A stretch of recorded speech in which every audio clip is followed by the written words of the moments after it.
Okay, so the state of my hair should tell you what my week has been like.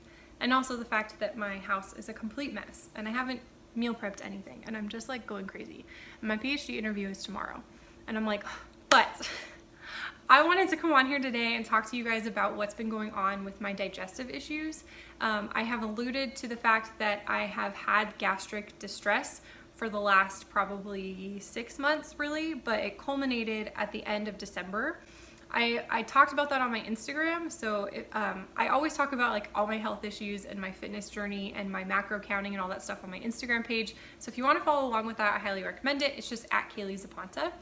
But when I was on there, I talked about a time, it was like a couple days before Christmas this past year, where my body just like shut down. I felt nauseous, I was getting cold sweats, but I felt really warm. Like it was just not good. I went home that night and the next day, I just like barfed my eyes out. I threw up so much and I was so sick I couldn't get out of bed. I didn't go to school that day.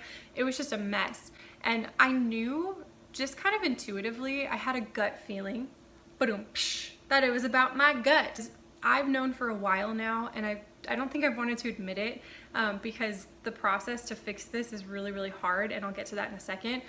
I didn't want to admit the fact that I think and that I knew that I had an issue with my gut. So when I'm talking about gut, what I'm referring to is your gastrointestinal or your GI tract. That includes your esophagus, your stomach, all the way down to your rectum. So there's different components to your upper GI and your lower GI tract.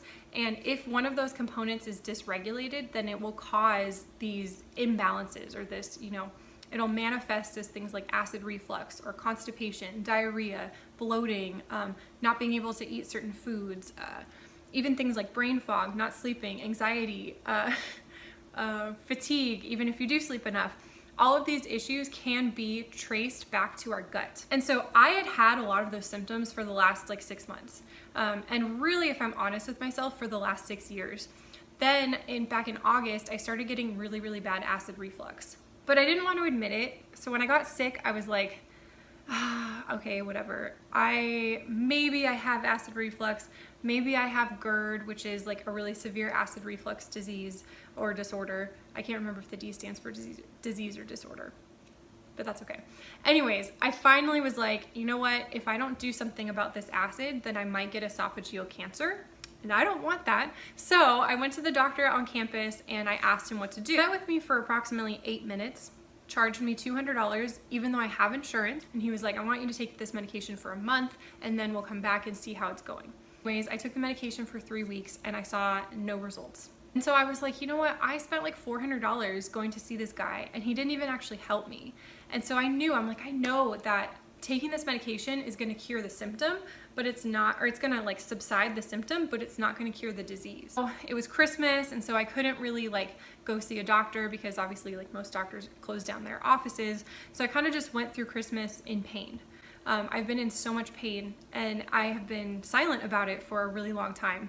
And it was getting so bad to the point where I would have one thing that was fried or even grilled in oil and I would just flare up and I would be irregular for days and I would just be bloated and irritable and it was so bad. But I didn't want to say anything because it's kind of not really one of those things that people talk about. But I knew in my heart that I had something called gut microbial dysbiosis. And all that means is you have bacteria in your gut that are supposed to help with metabolism. They help break down food, which I guess is metabolism, but then they help convert it into energy, or they help you get rid of it as poop. But then also too, your gut microbiome, each bacteria in your gut corresponds with a cell in your body, which is crazy to think about. So we have billions of bacteria in our gut and they all serve a purpose. And they all correspond with not just digestion, but also with our brain function and our muscle function and psychological, hormonal, endocrine function.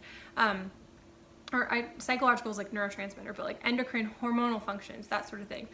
Everything is governed by our gut. And so when you have dysbiosis, it basically means that something is dysregulated in your gut, that your microbiome is dysregulated. That's where you get dysbiosis. And that can cause a lot of different things. It can cause irritable bowel syndrome. It can cause ulcerative colitis, which is where you have a bunch of ulcers in your colon. Or it can cause autoimmune diseases like Crohn's disease, even stuff like Hashimoto's, which is more related to your thyroid, but it's influenced by your gut microbiome. I wasn't sure if I had like some sort of imbalance that was specific that was going to cause an autoimmune disease, but I knew something was up. This past Tuesday, I finally went to the doctor, and this time I went to go see a naturopathic doctor. And she spent an hour and a half with me as opposed to 8 minutes. She had me fill this whole thing out about my entire life before I came in, and so she had read through it before our appointment. So she kind of had an idea of what I was experiencing, but she asked me all the symptoms I was feeling. She asked me like my medical history to a T. She was able to diagnose me with a candida overgrowth in my stomach.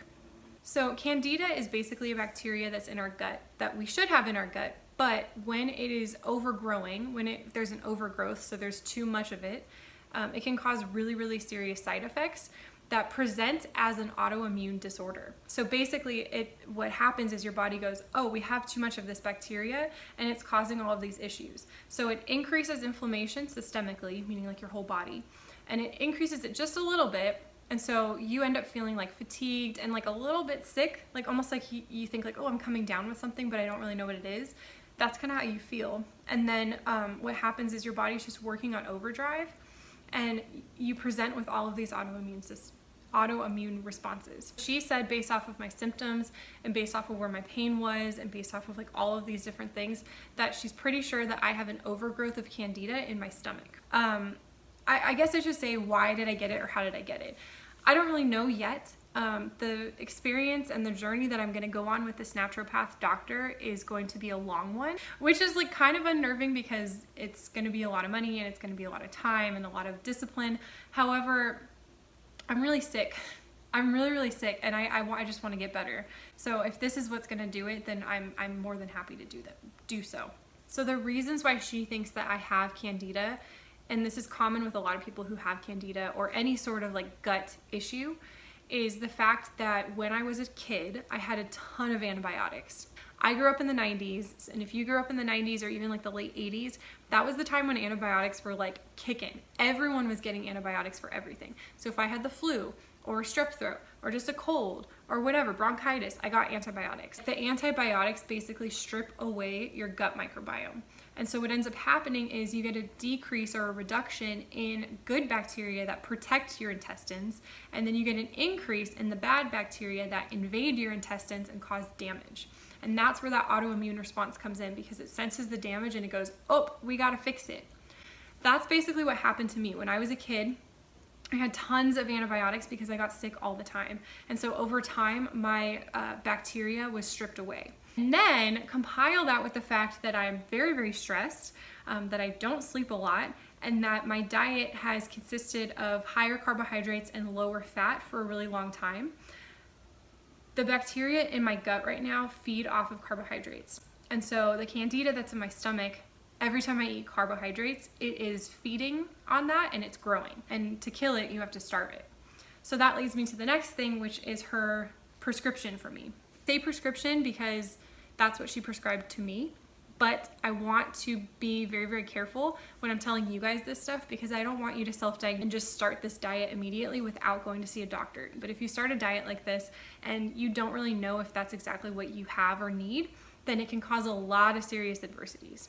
Basically, what I have to do for the next 2 or 3 weeks is not eat carbohydrates. So that basically means that I'm doing a ketogenic diet for the next 2-3 weeks.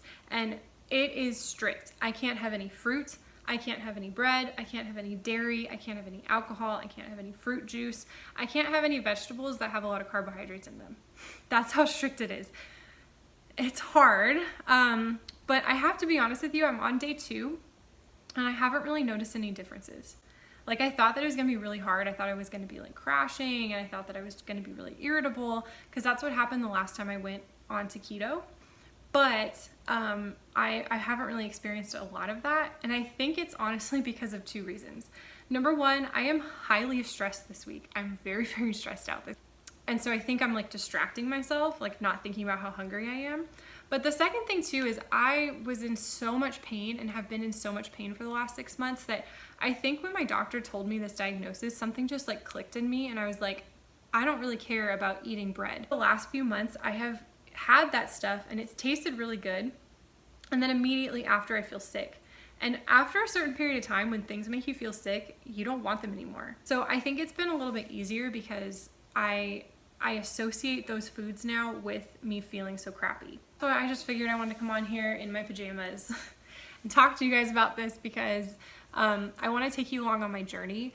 And I think the reason that it's important for me to do this is not because I think that everyone has candida overgrowth. I do think that a lot of us have been over-medicated.